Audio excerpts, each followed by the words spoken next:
ഇപ്പം നമ്മൾ ഹൈവേയിലൊക്കെ നമ്മുടെ കാറ് വണ്ടികളൊക്കെ യാത്ര ചെയ്യുന്നുണ്ട്, ശരിയല്ലേ?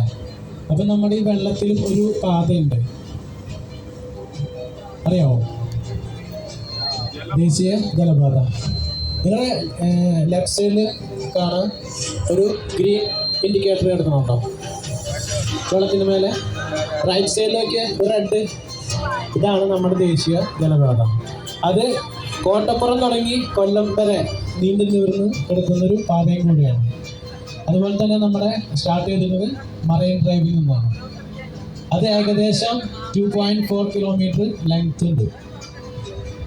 നമുക്ക് നോക്കിയാൽ കാണാം, ഈ വാക്ക് വേയിൽ 3 പാലങ്ങൾ കാണാം.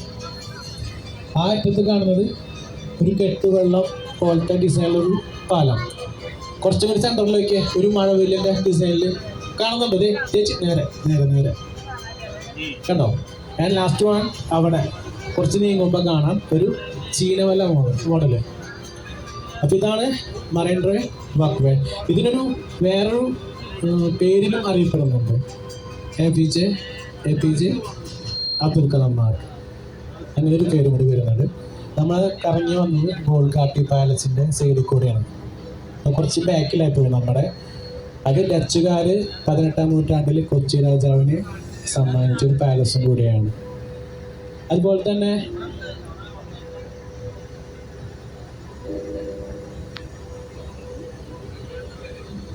Okay, 2 twins building ആണെന്നുണ്ടോ?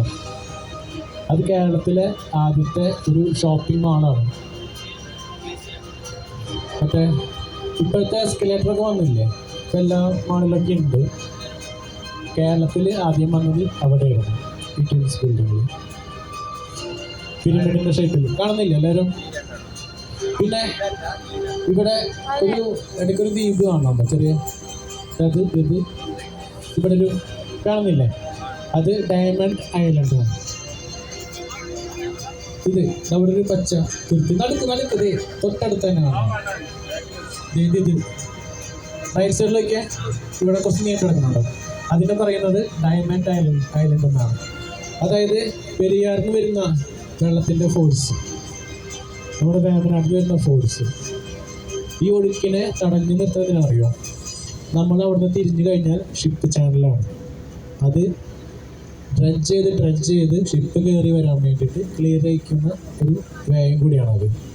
അതിലേക്ക് മണ്ണ് അടിച്ച് കയറാണ്ടിരിക്കാൻ വേണ്ടിയാണ് ഈ ഡയമണ്ട് ഐലൻഡ് അതിൻ്റെ കർത്തവ്യം. ക്ലിയർ ആവുന്നുണ്ടോ? ഓക്കെ, ഡയമണ്ട് ഐലൻഡ് അതായത് പെരിയാർ ഭാഗത്ത് വരുന്ന ഈ ഒഴുക്കിൻ്റെ രീതിയിൽ അങ്ങോട്ട് മണ്ണടിച്ച് കയറും. നമ്മളിപ്പോൾ തിരിയുമ്പോൾ കാണാം, അതാ ഷിപ്പ് കാണുന്നുണ്ടോ? അപ്പോൾ ഷിപ്പ് പോകണമെങ്കിൽ അത് ഷിപ്പ് ചാനലാണ്. അപ്പോൾ ഈ ഷിപ്പ് പോകണമെങ്കിൽ അവിടെ മണ്ണ് മാന്തി കപ്പൽ മണ്ണെടുത്ത് പോയിട്ട് ആ താഴ്ച 20 അടിയോളം താഴ്ചയുണ്ട്, 23 അടിയോളം താഴ്ചയുണ്ട്. അതിലേക്ക് ഇവിടെ നിന്ന് വരുന്ന ശക്തമായ ഈ മണ്ണൊലിപ്പ് തടഞ്ഞു നിർത്താൻ വേണ്ടിയാണ്. ഇപ്പം മനസ്സിലായില്ലേ? അത് ഐലൻഡ് അത് ഉണ്ടാക്കിയതാണ്. ഓക്കെ, ഈ സൈഡിൽ കാണുന്നത് ചിൽഡ്രൻസ് പാർക്കാണ് കേട്ടോ. ലെഫ്റ്റ് സൈഡിൽ അവിടെ കുറേ ആൾക്കാരൊക്കെ ഇരുന്ന് കണ്ടോ, കുട്ടികളൊക്കെ ആയിട്ട് അവിടെ നിൽക്കുന്നുണ്ടല്ലേ, അത് ചിൽഡ്രൻസ് പാർക്കാണ്. തൊട്ടടുത്ത് കാണുന്ന ഈ ബോട്ടുകളൊക്കെ എടുക്കുന്ന ഒരു സ്പോട്ട് കണ്ടോ, അത് പണ്ടത്തെ വാട്ടർ മെട്രോയാണ് കേരള. ഇപ്പോഴും സർവീസ് നടക്കുന്നുണ്ട്. അതിൻ്റെ അപ്പുറത്ത് സുഭാഷ് പാർക്ക്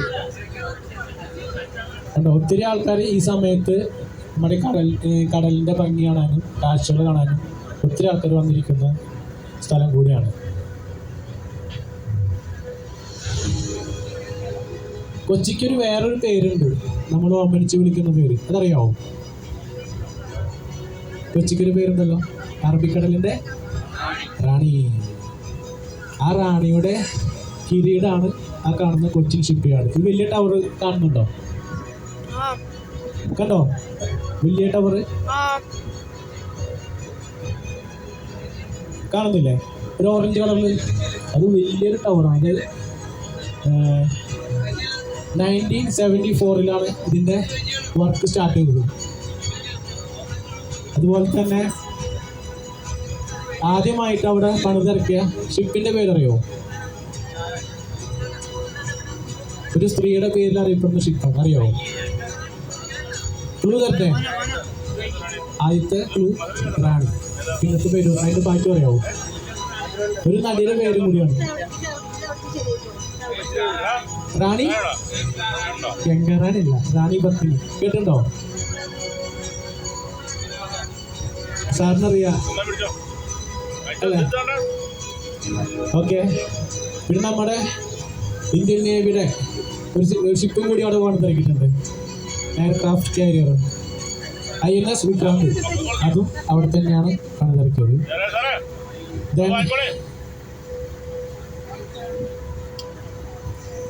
ഓക്കെ. ഇപ്പൊ നമ്മൾ ഈ സഞ്ചരിക്കുന്ന സാഗറാണി ക്രൂയിസ് വെസലില്ലേ, ഫസ്റ്റും സെക്കൻഡും, അതും അവിടെ തന്നെയാണ് നിർമ്മിച്ചത്. ഒരു കയ്യിലെടുത്ത സാഗറാണി ആ സ്നാക്സ് ആണ്, കുഴപ്പമില്ല കുഴപ്പമില്ല, അതൊക്കെ നിങ്ങളുടെ മനസ്സിലാക്കാം. റൈറ്റ് സൈഡിൽ ഒരു ദ്വീപ് കാണുന്നുണ്ടോ? അതൊരു മാൻമെയ്ഡ് ഐലൻഡാണ്, വില്ലിംഗ്ടൺ ഐലൻഡ്. അത് നിർമ്മിച്ചിരിക്കുന്നത് Robert Bristow, sir Robert Bristow. നമുക്ക് നേരെ നോക്കി കാണാം, നേവിയുടെ കുറച്ച് ഷിപ്പുകൾ കാണുന്നുണ്ടോ? കാണുന്നുണ്ടോ? യുദ്ധക്കപ്പലാണ്, പടക്കപ്പൽ.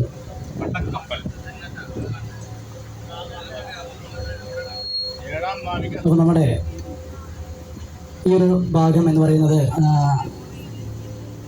വില്ലിംഗ്ടൺ എന്ന ഒരു ഇംഗ്ലീഷുകാരൻ ആയ ഒരു പ്രഭുവിൻ്റെ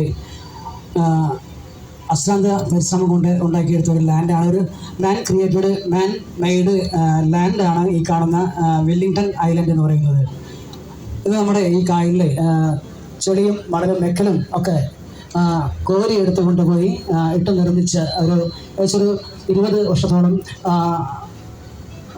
വർക്ക് ചെയ്തിട്ടാണ് ഈ ഒരു ഐലൻഡ് ഇവിടെ നിർമ്മിച്ചിരിക്കുന്നത്. ഈ ഒരു ഐലൻഡിനുള്ളിൽ ഇന്ന് ലോകരാജ്യങ്ങളിൽ പോലും കാണാത്ത 3 ഫെസിലിറ്റികളുണ്ട്.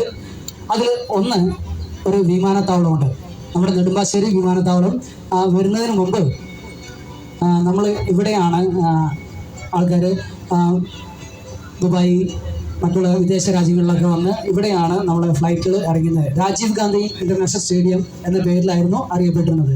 ഇതിന് ശേഷമാണ് നമുക്ക് ആലുവയ്ക്കടുത്ത് അത്താണിയിൽ നെടുമ്പാശ്ശേരിയിൽ പുതിയൊരു വിമാനത്താവളം തുടങ്ങിയത്. അതുകൂടാതെ ഇതിനുള്ളിൽ തന്നെ ഒരു ക്രൂയിസ് സെൻ്റർ ഉണ്ട്. ഈ കാണുന്ന ഈ നീല വെസലുണ്ടല്ലോ, കവരത്തി, അതേപോലെ തന്നെ അറേബ്യൻ സീ,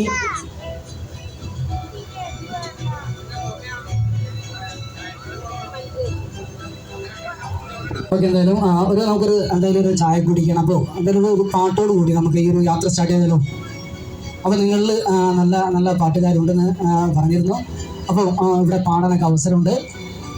അപ്പോൾ നമുക്ക് ആദ്യമായിട്ടൊരു നല്ലൊരു മെലഡി പാട്ടൊക്കെ ഇട്ട് പോകാം. കുറച്ച് കഴിഞ്ഞിട്ട് നല്ല അടിപൊളി പാട്ടുകളൊക്കെ പാടും. അപ്പോൾ ഇങ്ങനെ ഇരുന്നാൽ മാത്രം പോരാ, എല്ലാവരും വന്ന് ഡാൻസൊക്കെ ചെയ്യില്ലേ? എൻജോയ് ചെയ്യാൻ വന്നല്ലേ? അടിച്ചു പൊളിക്കാൻ വന്നല്ലേ? അപ്പോൾ ഓക്കെ. എന്തായാലും നിങ്ങളുടെ സപ്പോർട്ടാണ് നമുക്ക് വേണ്ടത്. അപ്പോൾ ആദ്യ ഒരു ഗാനത്തിന് ശബ്ദം നൽകിയാണ് നമ്മുടെ പ്രിയപ്പെട്ട സത്യരാജ്. അപ്പോൾ ചായ